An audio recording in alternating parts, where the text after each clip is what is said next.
ఉగ్రవాదం down down ఉగ్రవాదం down down ఉగ్రవాదుల చర్య డౌన్ డౌన్ డౌన్ ఉగ్రవాదుల చర్య down down down down down down ఉగ్రవాద down down down down down down ఉగ్రవాద డౌన్ డౌన్ ఆయుధాలు లేని శాంతి మూతులను ఉగ్రవాదులు చంపకం చాలా ఘోర నేరం. వాళ్ళను శిక్షించాలి, పట్టాలి, శిక్షించాలి. చనిపోయిన కుటుంబాలను స్టేట్ గవర్నమెంట్, సెంట్రల్ గవర్నమెంట్ ఆదుకోవాలి. జమ్మూ కాశ్మీర్లో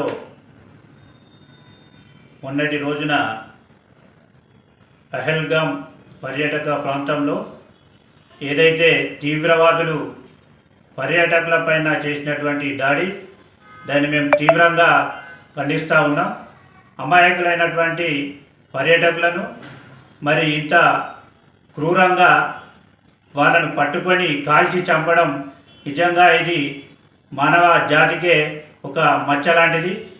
ఉగ్రవాదాన్ని మరి భారతదేశంలో ఎక్కడైనా కూడా ఉగ్రవాద చర్యలు చేపట్టకుండా పెద్ద ఎత్తున ఉగ్రవాద ఏదైతే వారి స్థావరాలు ఉన్నాయో మొత్తానికి సద్దుమణిగేలాగా మరి చేయాలని ఈ సందర్భంగా మేము కేంద్ర ప్రభుత్వాన్ని కోరుతూ, అలాగే మరి ఈ దాడిలో మరణించినటువంటి 28 మంది పర్యాటకులు ఎవరైతే ఉన్నారో వాళ్ళ యొక్క కుటుంబాలకు మరి మా ప్రగాఢ సానుభూతి తెలియజేస్తూ వారికి ప్రభుత్వం ఆర్థికంగా వారి కుటుంబాలను ఆదుకోవాలని కోరుతూ వారి ఆత్మకు శాంతి చేకూరాలని తెలియజేసుకుంటున్నాం.